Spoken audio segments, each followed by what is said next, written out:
Okay, so we can start. Yes, it is coming. Okay, so Padmashri, your question was very good. So let me answer. After I finished the call, I remembered, but it was too late to go back. I even messaged it.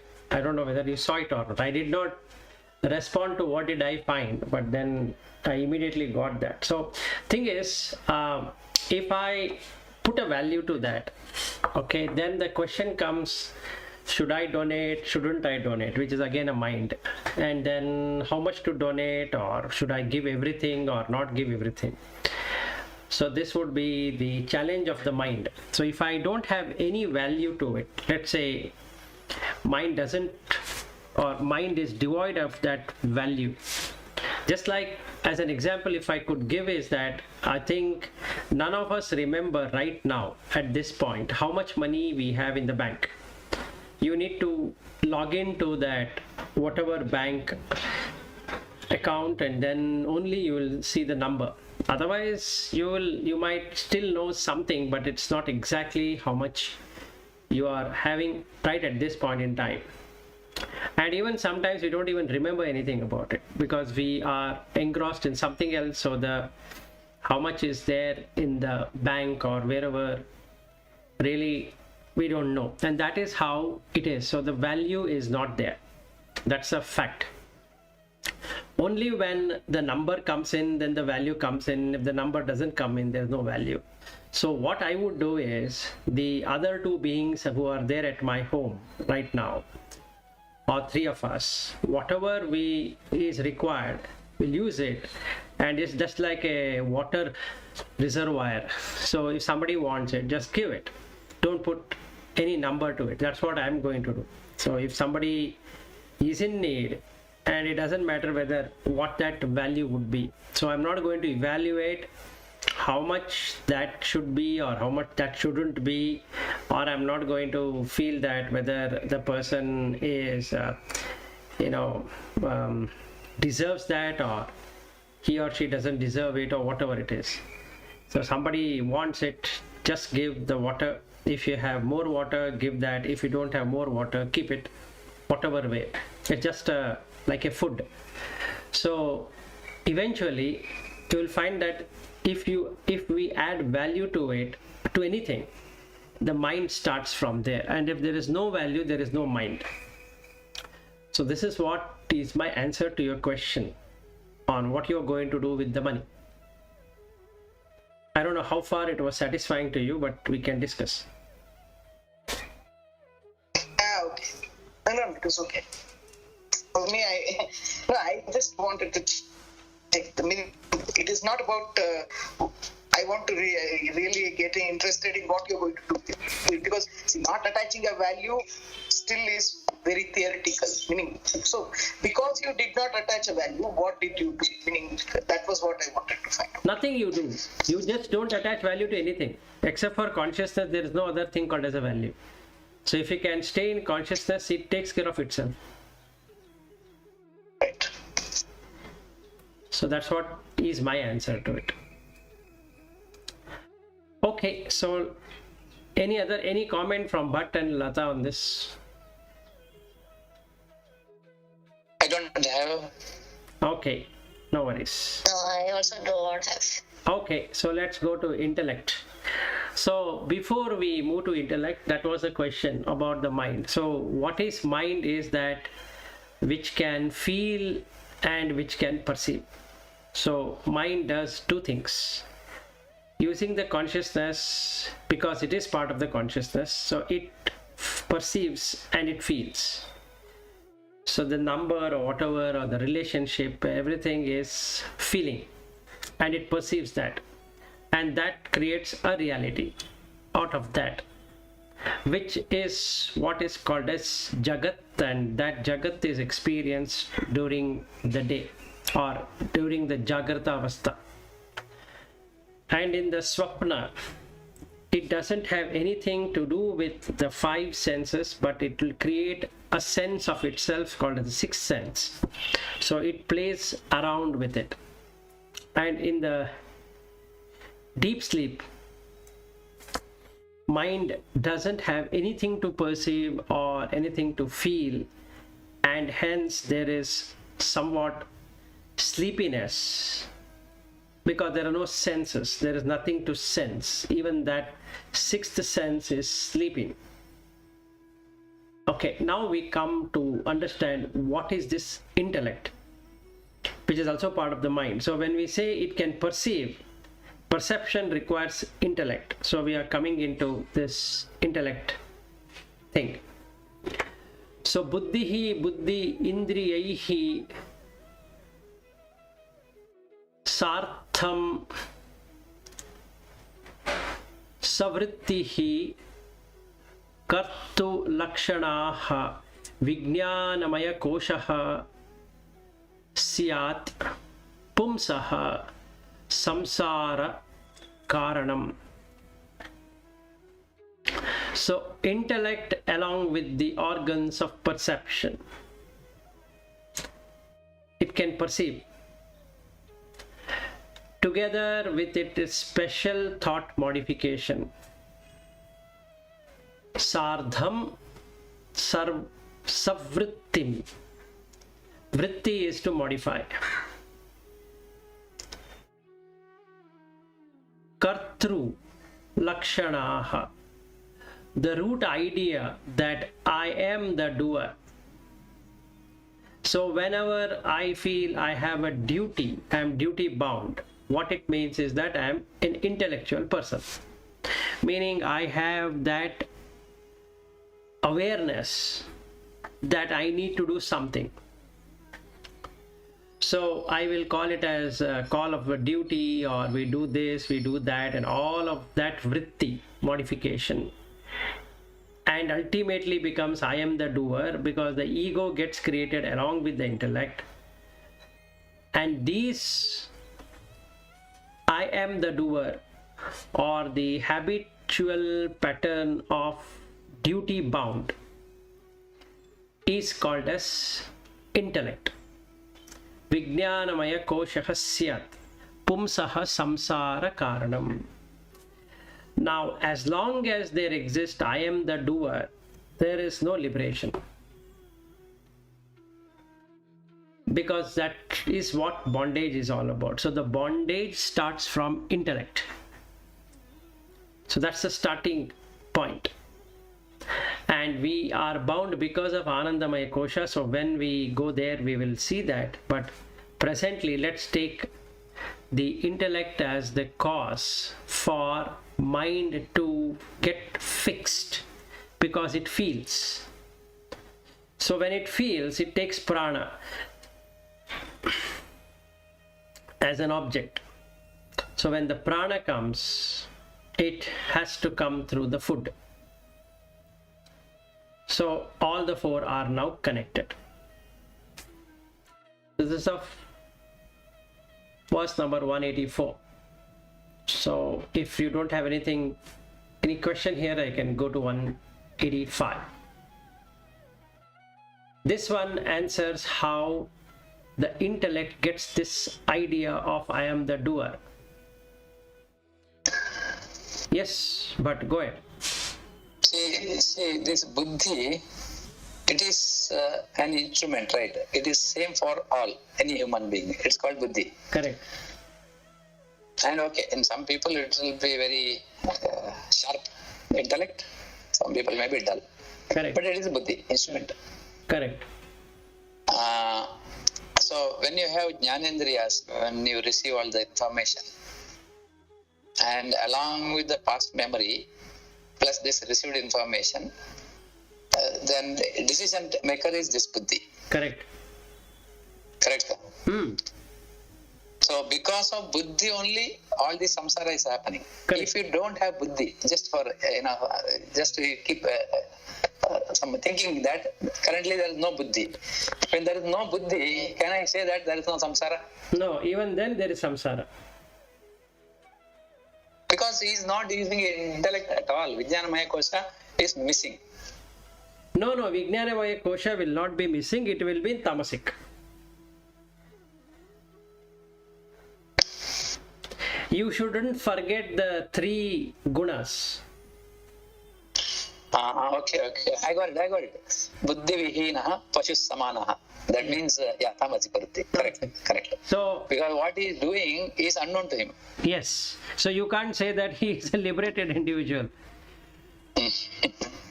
Okay. So I'll give an example to make that point very clear. So yesterday, one of my friend had come. So his brother used to have this fits, so epilepsy. So when he used to have that seizure, his mind used to go out totally. So he didn't know what he's doing. So he used to throw tantrums, and he used to go out, and he used to shout at people. He used to come home and shout, and till that epilepsy is completely gone, that person doesn't even know what is he doing, and he used to abuse. So until his death some years ago, he used to do that.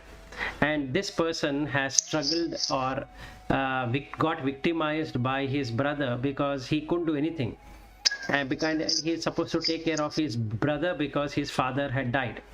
So the second son had to take care of the elder brother or his brother, and who was not in a proper mental state. So he narrated a lot of things where he never used to know what is he doing. So now the question comes, is he a realized soul? No, he is completely in tamas, and he has no idea. So even though he is burning his hand with something, or something is happening there, or he's fallen down in the ditch, or he also told that his brother had gone to a railway station. I think he wanted to commit suicide, and then what happened is that he couldn't commit suicide. So the train, when it passed, it cut his hands and legs, one hand and one leg. Okay, and then the police or whatever, they gave a call to them saying that somebody has fallen here, and then they went there, picked him up, then put him in the hospital, and he was abusing people in the hospital too, and until he died in the hospital. Okay, so now do we call that person as a liberated? No, he is completely in tamas, but the mind is not there. Mind is buddhi vihinaha.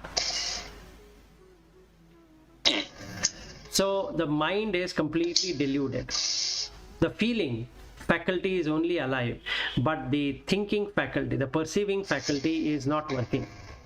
So he perceives wrong things and starts feeling wrong thing. Okay, that is a problem. Okay. Yeah, I just forgot. Today at 9 o'clock I have some important meeting. Okay. Yeah, me too. Yeah. Same meeting. Same meeting. Then we will end up at 9 o'clock. I have no problem. Yes. Yeah. Sharp 9 we'll end it. Or you want to end even 2 minutes earlier than 9, I'm okay. Yeah. No, 9 is fine. 9 is fine. Okay. Yeah. So then he says how this happened. This is the most interesting thing for you, but I think it will give you clarity how, like a pinhole camera, the mind sees. So just watch this 185th verse. This is meant for you only, out of the 3 people. So he says that Anu Vrajat Chit Pratibimba Shaktihi Vijnana Samjnah Prakritah Vikarah Jnana Kriyavan Aham Iti Asarjam Deha Indriyadishu Abhimanyate Vrisham. Okay, so Anuvrajat means reflection, Chitta, consciousness, Pratibimba Shakti. The consciousness, Chitta, has the ability to shine, like what I gave an example yesterday on that the lake. So it has the reflective power. Vijnana samjnah prakritah vikarah. The sheath is a modification of Prakriti. Whatever shines is what Prakriti is all about. Meaning the shining surface. The shine is Purusha, but the shiny surface is Prakriti, just like the water in the lake. which is reflecting everything, whatever is shown. The tree and everything is part of that. Jnana kriyavan aham iti ajasram. It is always the knower and the doer. Dehaha indriyadishu abhimanyate brisham. In respect of the body and sense organs, and is completely identified with them. This reflection identifies everything, and that is what intellect is all about. The reflection is first felt by the intellect, and that starts naming everything. So the mind feels, intellect names it. Whatever it feels, intellect will name it. So name and form gets created. So this word should get you some clarity. Yes. I have, I think, two questions. Yes. First question is, I can watch my thought. Yes. Can I watch my intellect also? Yes. How it takes decision? Yes, you can. Just like what Padmashri asked me the question. So first it hits at the intellect. Her question was very straight. What would you do with the money if you are not giving any value? What would you do? So who should answer it? The consciousness cannot answer, because consciousness doesn't do anything except for giving the chetana. So it first comes on the intellect.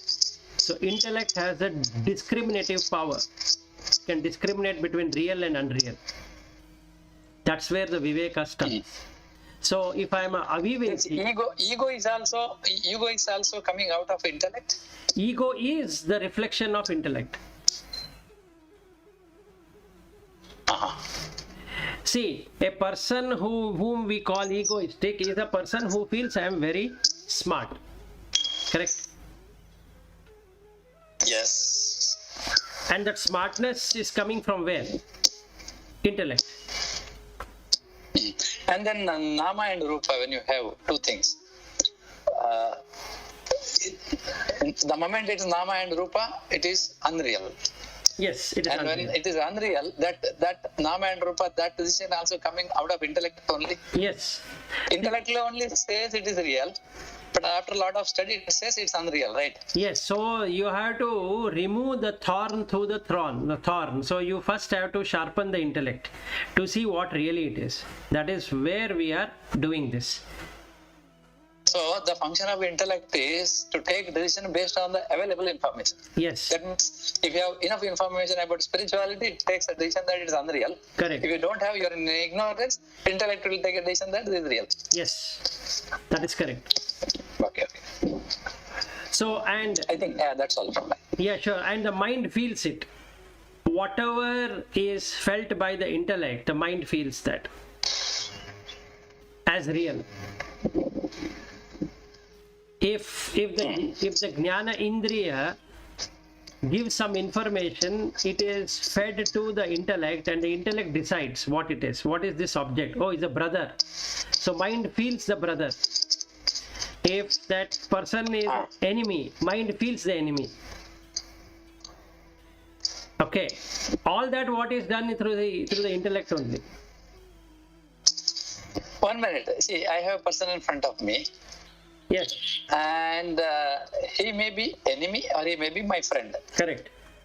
Okay, I'm seeing one person after a long time. Correct.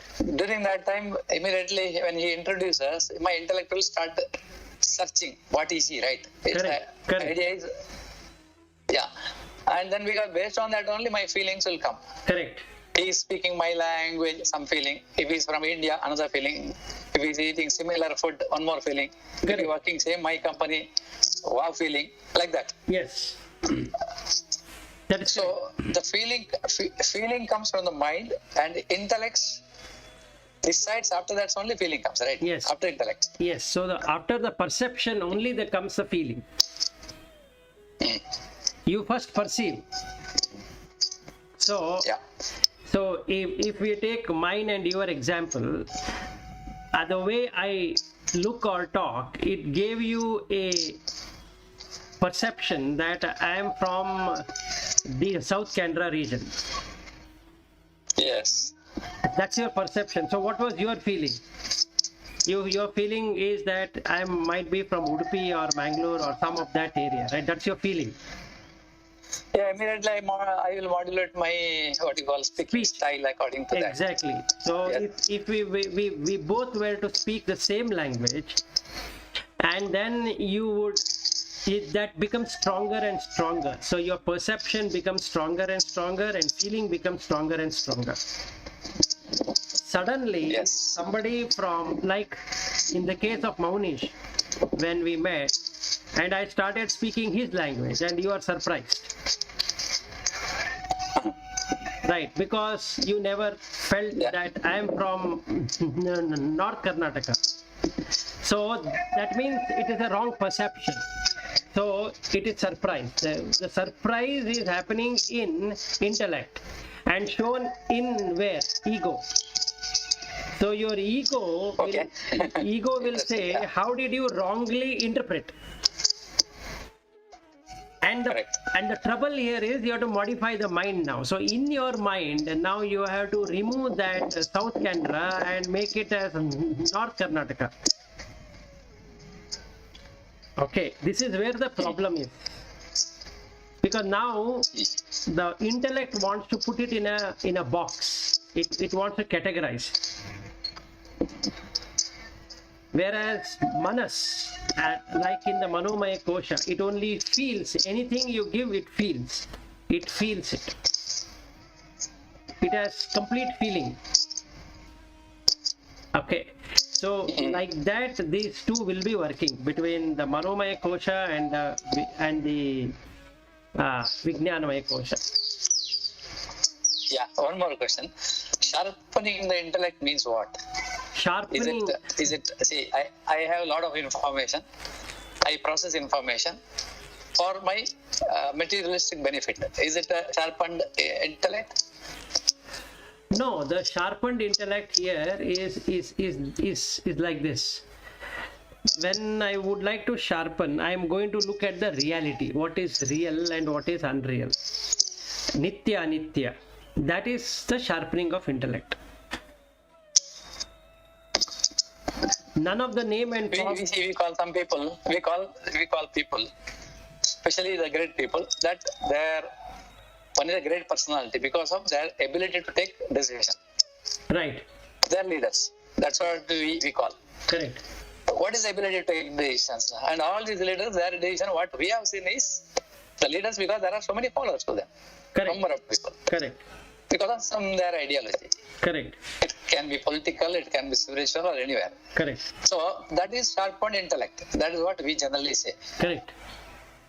But So that means you are able to, you have a lot of information, but that person is able to take a decision in the right way to ensure that his goal is achieved in the fastest possible way compared to others. correct.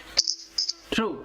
But on Is it sharpened intellect? no, this is a sharpened intellect at the Laukika level. Okay.